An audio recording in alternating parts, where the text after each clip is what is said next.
Hello everyone, Andrew here, and welcome back to more Banjo-Kazooie 100%. Last time, we finished off Clanker's Cavern and Miles Luigi joined us, which was awesome.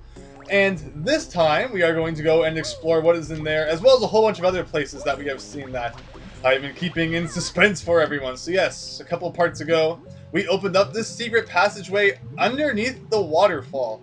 I mean, of course, every video game has some kind of secret, either behind or underneath the waterfall that every game has to have. And in here, on both sides of the room, we have a ramp with eggs, which we definitely do not need. This is like extra lives in Yoshi's Island, no. And here, we have a puzzle to complete.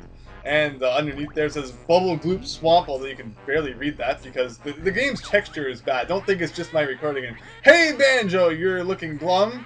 It must be hard being so dumb. Hey, I take that as an insult. No. So that actually has nothing to do with the puzzle that we're doing. She will just sometimes pop in and say random things. But anyway, if we press the Z or Z button, you can complete that puzzle with 7 pieces, taking us down to 18. And that will open up level 4. And we have not even seen this location yet. So we will have to go here.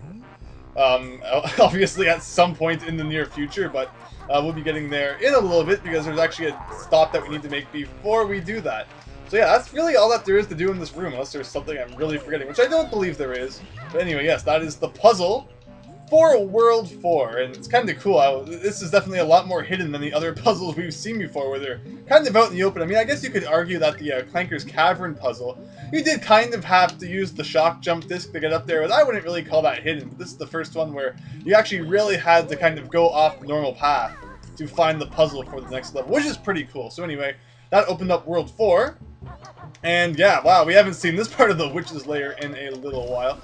Although, so first thing we want to do actually is go back here, because you may remember that last part actually, we hit the witch switch in Clanker's Cavern, which caused these eyes to pop up, and obviously if we shove them back down to where they belong, it makes a Jiggy appear, which is number 4 in Brentilda's Lair. The first one was just handed out to us for free, and the other 3 were given to us through witch switches in the 3 levels that we have completed so far. So there you go, another Jiggy, taking us up to 19 now, although that's not the total, that's just kind of what we have at the moment.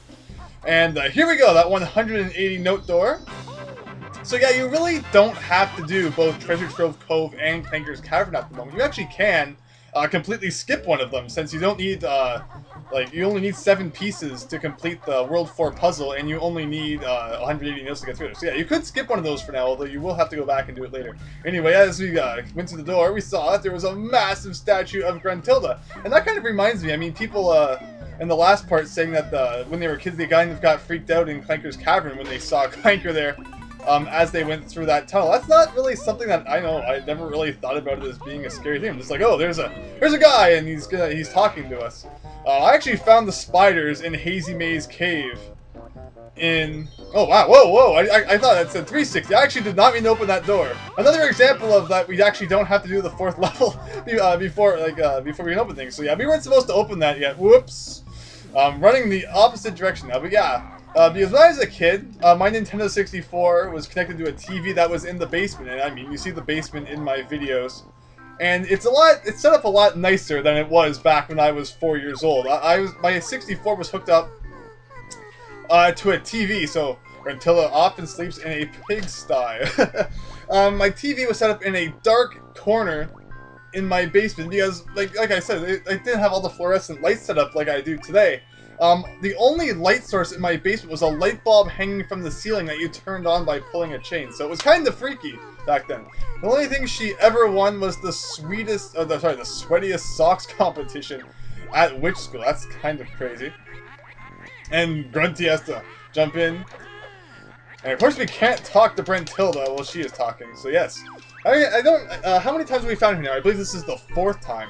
After most appearing on the cover of Fat Hag Monthly, sitting on her broomstick. So, yes, we're going to need to remember these things for the future. There are some red feathers down there. There's this angry fish guy, which is very reminiscent of Snacker in Treasure Trove Cove, except that he does not disappear and then reappear, but he will come over and attack you when you're in the water. Anyway, I accidentally opened up that 260 note door. I actually forgot the total was so low. But anyway, we are supposed to go in here, another passage in the room with the giant Brentilda statue.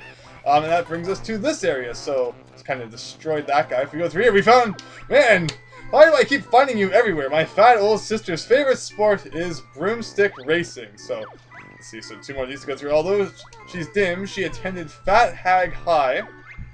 And you won't believe that Gruntilda's party trick is blowing balloons up with her butt. So yeah, like I said, disgusting things all over the place. That's what is in that pipe. And then in this pipe over here, we have some boots.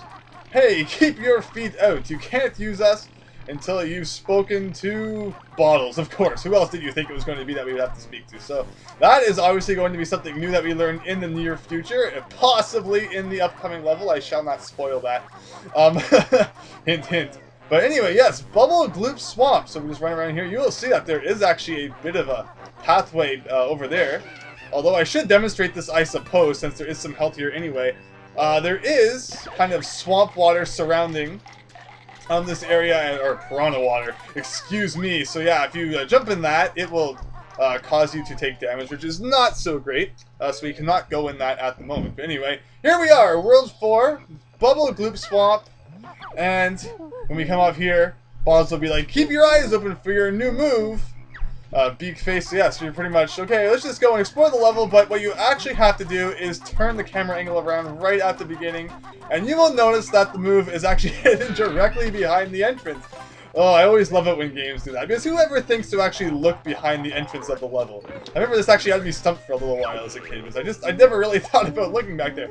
These are the wading boots. Chicken Leg wears them, so you can safely wade through dangerous areas like the swamp for a limited time. So yes, pretty much, this is what will allow us to go through the piranha water, and this will come into play various times throughout the game where there will be dangerous areas that we will only be able to cross when we are wearing the boots. And yes, that's all the moves in the swamp, so I actually find it really funny that they hid that behind the beginning. So now we are actually going to do something fairly strange and immediately leave the level. So I mean, it's like, what? We haven't collected anything in here yet. With the exception of that move, and that is all that I actually want from there at the moment. And of course, since we entered the level, there are now enemies all over the place here, which is kind of annoying, but anyway, what I want to do is I want to go all the way back here, get these boots. So yeah, so I always thought it was kind of cool, the boots that you could learn it's kind of an attack, which is kind of neat, because it's things that you learn from Bottles are not limited to moves that you can do with the control pad. There are other things that you can learn too, I guess like the discs. So anyway, we want to use these boots and go through this kind of tunnel area here, and just pray that the time doesn't run out, because these will run out, or you can get rid of them at any time by holding Z or Z and pressing B. Anyway, that brings us to this area here, which has another puzzle, just like the Bubble Gloop Swamp one. This one is out of the way and not kind of on the main path like the first 3 were. And if we press the Z button, there we go, 8 pieces to complete, Freeze Easy Peak. And we have not seen this area yet either, nor shall we for probably another part or 2. But you might be wondering, why didn't I just do that at the end? I mean, I could have just beat the level and then unlocked that later. That probably would have made more sense. But the reason for that is if we go up here, there is a pathway here blocked by this giant kind of ball of ice. If we can break this, and inside is a gold feather. I mean, that seems kind of pointless. But if you look, there is actually a very small pathway inside of here. Although at the moment, we are not able to go through it, and you can't roll into it or anything. So that is why we came here, to break that ball of ice. And you will see why it was important that we did that in the future. But anyway, here are some boots to help us get back to where we were before. And yeah, that is all that we really wanted to come here and do at the moment. Now we will be returning to Bubble Gloop Swamp to finish that off. Man, the boots are running out already. And there we go. Anyway, proceeding on back into here. Now it is time to really start World 4. And let me see here. So, before we really get into things, let me press start. We currently have 19 Mumbo Tokens, and in this level there are 10 of them hidden somewhere. So, we will need to search those out. But anyway, in the meantime, let's just talk about a few new things that we will see in this level. This crocodile alligator head here, you need to shoot an egg into it. And it's like, yummy, croc just like that. And then it will disappear, and it will reappear somewhere else in the level, but with different color eyes. So the whole kind of game here is just hide and seek. So give an egg to it, and then it will go move somewhere else, and you have to find it again, and you can probably guess what our reward is at the end of all of those shenanigans. So anyway, we had some red feathers up there. Want to grab these boots just for a second, as of course we could take the archway over there, or we could go to the water here and get the first Mumbo token to take us up to 20. And just kind of get back out of here. Z and B. Use this, then we can go up over here. We can make a not terribly risky jump over to the yellow Jinjo. First of 5 in this level. And yes, this level has very many splitting paths, and you will see that in a minute. Not as many splitting paths as Clanker's Cavern, I think anyway. Overall, I've always found Bubble Gloop Swamp to be a bit easier than Clanker's Cavern. You'll probably see that. I don't think it's as long of a level either. Anyway, might as well get some gold feathers. Because, before I had people asking me, and before I point out that I do not 100% remember, although I believe so, I believe that gold feathers will allow you to go through, yes, so you can go through there, you can go through the swamp water without the boots if you have gold feathers, so that is a good thing to point out. And as you've noticed, I've been climbing all of those poles because I do not remember exactly which ones have notes at the top, and you'll kind of want to check all of those out. This here is a switch that has a picture of a Jiggy on it, although we will do that in a second. First, I'm going to go over here, defeat these guys, which will be the typical enemy we can expect to see in this level. Grab the boots here, jump out, and then run through the swamp. And here we have a giant egg, although before we do that, we're actually going to run along the back here, which is what the boots were for. Grab a few notes.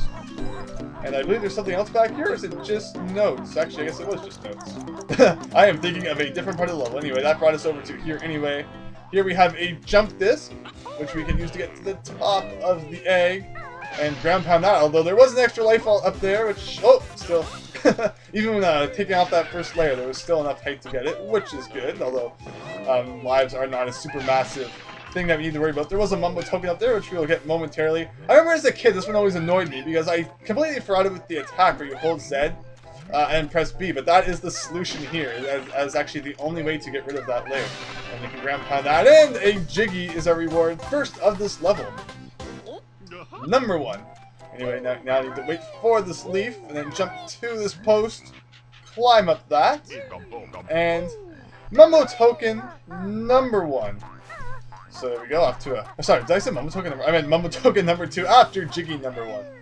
Anyway, here we have that switch that has the Jiggy on it, and when we hit that, that will make a puzzle piece appear somewhere else in the level, although the trick with that is that it actually gives you a time limit within that you actually need to get it. So if you run out of time, you will have to go and hit the switch again, and then try from the start pretty much.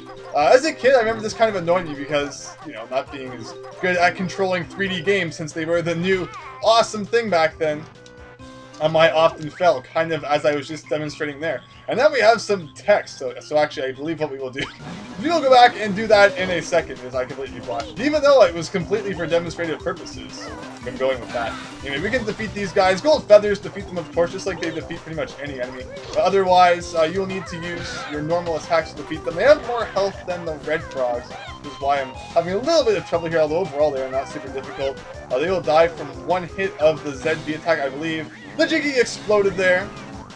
But like I said, we can just go hit the switch again, so we don't really have to worry about that. These guys are very difficult to hit with the ZB attack, though, is the way they move, so it's probably best to just roll into them twice. Okay, let's see, so there's one, there's one.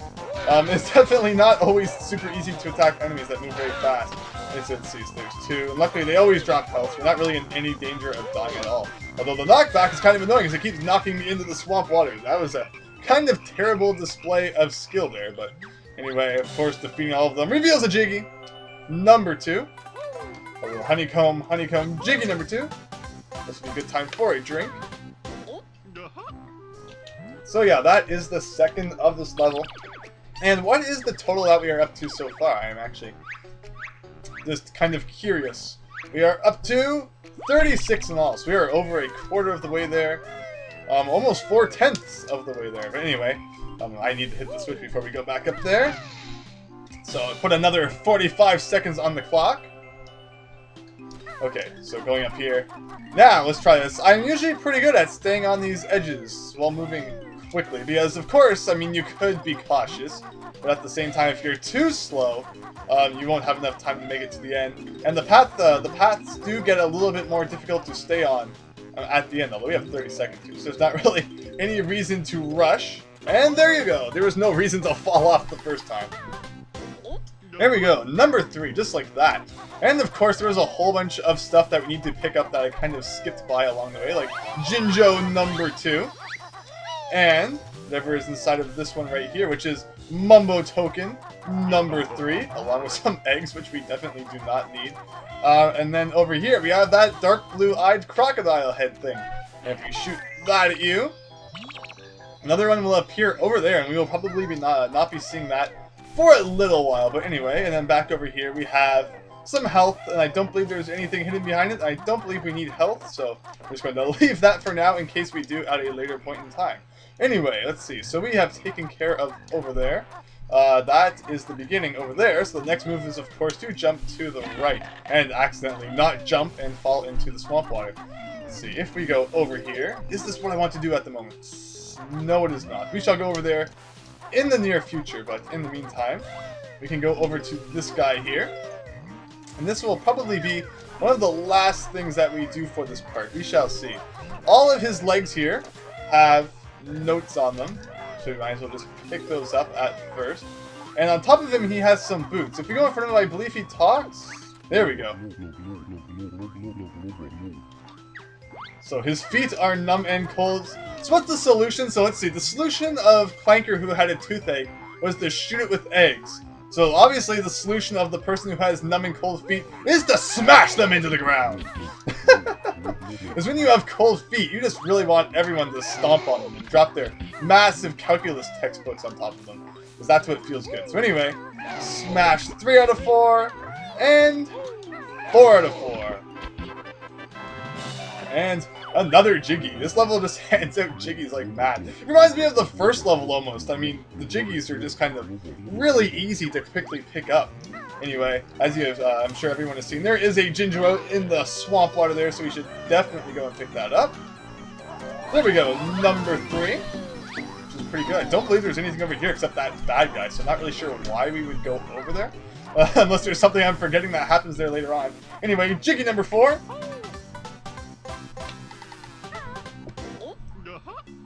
And there we go, and let's head inside here. I mean, of course, we've been inside a giant garbage compacting whale thing, so we might as well. And we've also been inside the shell of a giant crab, so in this level we are going inside a massive turtle, or I guess also a shell of another kind of animal. So anyway, let's see. So we got some notes on both sides here, and over here we have this guy who looks massively, I mean, yeah, it looks like Tiptup, obviously, from Diddy Kong Racing. Basically, the game here is to remember the order, so that one was pretty easy to remember. Bit short, isn't it, Shell Boy? So yeah, pretty much. You just need to remember the order in which the people make the sound, and then, not the people, it's the turtles, and then you have to go and hit them. Oh dear, actually, I haven't forgotten. I just kind of wanted to jump on top of the podium here to show that there is the first empty honeycomb of the level up there. And yes, I don't need to see that again, thank you. I actually forgot that. If you forgot, he will repeat it for you. No, I have not forgotten it again. It's going to be pretty embarrassing if I mess it up now. But anyway, as I'm sure everyone has noticed here, Mumbo Token number 4. And now we shall move on with this thing right here. Of course, it starts out very small, although it will get longer. It's more than just one part, I promise you. This reminds me a lot of the mini-game that gave you the banana birds in Donkey Kong Country 3, where you had to press the buttons in the order that the crystals lit up. Anyway, let's see, so we have red, yellow, purple, pink, blue. Red, yellow, purple, pink, blue. Red, yellow,